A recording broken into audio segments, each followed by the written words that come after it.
பாரதம் ராமாயணம் என்கின்ற ரெண்டும் தான் இன்றைக்கு நமக்கு கிடைத்திருக்கிற கைவிளக்குகள்.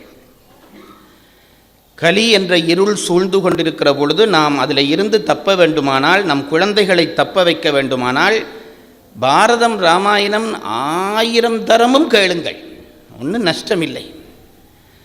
திரும்ப திரும்ப சொல்ல சொல்ல சொல்ல நல்லவற்றை சொல்ல சொல்ல சொல்ல நல்ல உணர்வுகள் நம் நெஞ்சில் நம்மை அறியாமல் ஊறும். ராமாயணம் தானே, அது போன வருஷம் சொன்னாரே, பாரதம் தானே போன வருஷம் சொன்னாரே என்று ஒதுக்காதீர்கள். நேற்று சாப்பிட்டது தானே இன்றைக்கு யாராவது சாப்பிடாமல் விடுறீர்களா?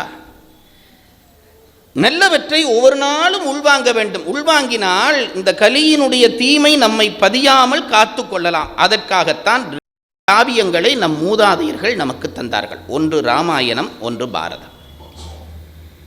அறத்தை எப்படி பிரித்து சொல்லலாம், தர்மத்தை எப்படி பிரித்து சொல்லலாம் என்ற பொழுது நம்முடைய பரிமேலழகர், திருவள்ளுவருக்கு உரை செய்த பரிமேலழகர் சொல்கிறார், அறத்துக்கு 2 கூறு உண்டு, தர்மத்தை 2, எல்லாம் அங்கேயும் மிக்சர பிரபஞ்சம் தான் பாருங்க. தர்மத்துக்கு 2 கூறு உண்டு.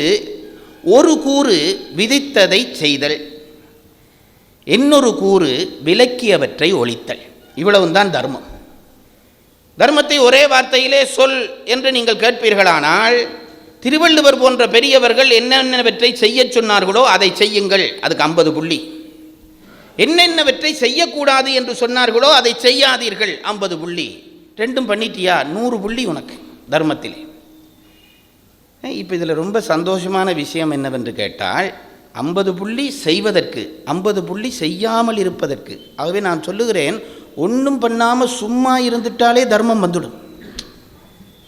நான் உங்களுக்கு செய்கிறது விளங்குதா? தர்மம் பண்ணுறதுக்கு தானே இப்போ நான் சொல்கிறேன், செய்கின்றதில் தானே செயல் இருக்கிறது, செய்யாதே என்பதிலே செயல் உண்டா? இப்போ நீங்கள் இதை எடுத்து தாருங்கள் என்று சொல்லுகிறேன், அப்போது செயல் இருக்கிறது, செயலுக்கு 50 மார்க்ஸ். ஒன்றும் பண்ணாமல் பேசாமல் இரு என்கிறேன், பேசாமல் இருக்கிறீர்கள், அங்கே செயல் உண்டா? செயல் இல்லை அல்லவா? செயல் இல்லாமல் இருந்தாலும் செய்வதனாலே வருகிற 50 புள்ளி செய்யாமல் இருக்க வந்துவிடும். அதனால சொல்லுகிறது, ரொம்ப தர்மம் முயற்சி பண்ணி செய்தால் செய்யுங்கள், செய்ய முடியாவிட்டால் சும்மா இருந்தாலே தர்மம் வந்துடும். பல பேர் அது முடியாமல் கஷ்டப்படுறான். நான் சொல்கிறது உண்டு, பல பேருக்கு தர்மம் நித்திரையில் தான் கிடைக்கிறது. என்ன, நித்திரை நேரத்திலே அவன் சும்மா இருக்கிறான், ஒன்றும் பண்ணுவதில்லை. ஒன்றும் பண்ணாமல் இருக்கிறதுனாலே அவனுக்கு தர்மம் வந்து சேருகிறது. அவன் ஒருத்தருக்கு தீமை நினைக்காமல் இருக்கிற நேரம் அந்த நேரம்தான். பல பேர் அதுலேயும் கனவு கண்டு மற்றவனுக்கு தீமை செய்வான். அதாவது கனவுலையாவது தீமை செய்ய நினைப்பான், பேசாமல். இப்போ பாருங்கள், இந்த 1 மணி நேரம் நீங்கள் பேச்சு கேட்குறீங்களே, இந்த 1 மணி நேரம் நீங்கள் சும்மா இருக்கிறேன்னு வைங்க, வீட்டில் எங்கேயாவது வேலை. இப்போ எத்தனை அட்டூழியம் பண்ணுவோம். அவன் சரியில்லை, இவன் கெட்டவன், அவனுக்கு அடிக்க வேணும், இவனுக்கு இருக்கணும், இவன் எனக்கு கொடுத்ததை தரையில்லை. எத்தனை பேர் மற்றவர்களை புறம் சொல்வோம், மற்றவர்களை பார்த்து பொறாமைப்படுவோம். இப்போ பாருங்கள், இந்த 1 மணி நேரம் நன்மை செய்கிறோமோ இல்லையோ, பேச்சு உள்ளே போகுதோ இல்லையோ அதை விட்டுருவோம். பேச்சு உள்ளே போகுதோ இல்லையோ அது எப்படியும் போகும், அது வேற கதை. நீங்கள் விளங்கி நாளைக்கு சொல்ல வேணும்ன்றதில்லை, உள்ளுக்கு போகும், சுத்தப்படுத்தி கொண்டே இருக்கும். அதுதான் இந்த பேச்சினுடைய பயன். நான் முந்தி சொல்லி இருக்கிறேன், ஒரு கிழவி ராமாயணம் பேச்சு கேட்க போகிறாள், வேலை செய்கிறவள். வேலைக்கு போனால் ராராவாக வாரியார் பேச்சு கேட்டுட்டு அடுத்த நாள் காலையில் போய் வேலை செய்கிறதுல கொஞ்சம் சோர்வு காட்டினால் முதலாளிக்கு கோபம் வந்தது. இங்கே வா, என்ன ஒவ்வொரு நாளும் சோர்வாக இருக்கிறாய், வேலை செய்கிறா இல்லை, ஏன் செய்கிறான்னு இந்த கிழவி சொல்லிச்சு. வாரியார் பேச்சு கேட்க போனேன். இவனுக்கு ஒரு சிரிப்பு, இந்த முதலாளிக்கு. ஏன்னா இது ஒன்றும் படிக்காத கிழவி, இது என்ன வாரியார் பேச்சு வாரியார் பேச்சு கேட்குறியா, என்ன பேசுகிறாருன்னு கேட்டுதான். இவன் கிழவி சொல்லிச்சுது, ராமாயணம் பேசினார் கேட்டேன். அப்படியா, ராமாயணம் கேட்டியா, நல்லா சொன்னாரா? நல்லா சொன்னார். என்ன சொன்னார் என்று இவன் கேட்டான். இவன் வேணும் குசும்புக்கே கேட்குறான், என்ன சொன்னார்? கிழவி சொல்லிச்சு, நல்லா சொன்னார். நல்லா சொன்னது சரியா பாட்டி, என்ன சொன்னார் சொல்லு. அதான் சொல்கிறேனே, நல்லா சொன்னார். இவனுக்கு கோபம் வந்துட்டு, நல்லா சொல்கிறேன்னு பேச்சே பேசப்படாது, என்ன சொன்னார்? தம்பி அதெல்லாம் எனக்கு திருப்பி சொன்னால் நான் வாரியார் ஆகிருவேனே. திருப்பி சொல்ல முடியுமாட்டா, நான் வாரியார். நல்லா சொன்னார், அவ்வளவுதான்.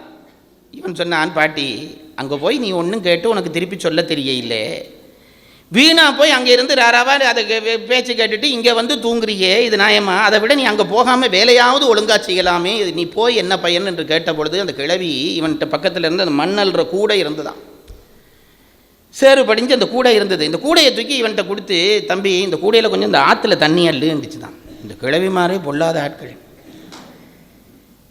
கூடையில் தண்ணி எல்லணுன்னு இவனுக்கு ரொம்ப ஆச்சரியம். கூடையில் தண்ணி எல்ல முடியுமா?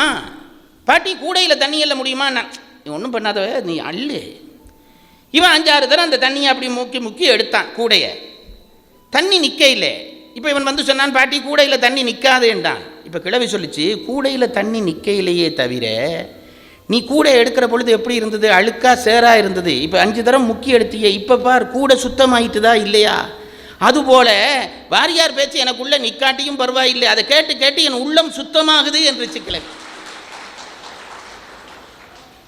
அவ்வளோதான் பாருங்க, கேட்க கேட்க கேட்க உள்ளம் சுத்தமாகும், அதை நம்புங்க. அப்போ இந்த 1 மணி நேரம் நீங்கள் ஒன்றும் பண்ண இல்லை, ஒரு செயலும் பண்ண இல்லை. இப்போ நானாவது பேசி கொண்டிருக்கிறேன், நீங்கள் ஒரு வேலையும் பண்ண இல்லை. ஆனால் இந்த 1 மணி நேரமும் நீங்கள் கெட்டதை நினைக்கவே இல்லை. வாழ்க்கையில் இப்படி 1 மணி நேரம் நீங்கள் கெட்டதையே நினைக்காத 1 மணி நேரம் நீங்கள் எனக்கு வீட்டிலேருந்து எடுத்துக்காட்டுங்க பார்க்கலாம். 1 மணி நேரம் நீங்கள், நான் சொல்கிறதுக்காக ஒரு பரிசோதனையே செய்யுங்க. நாளைக்கு ஸ்டாப் வாட்சை வச்சுட்டு 1 மணி நேரம் கெட்டது நினைக்கிறது இல்லைன்ட்டு முடிவு பண்ணி உட்கார்ந்து பாருங்கள். அப்படி முடிவு பண்ணாலே கெட்டதாக தான் நினைப்பு வரும்.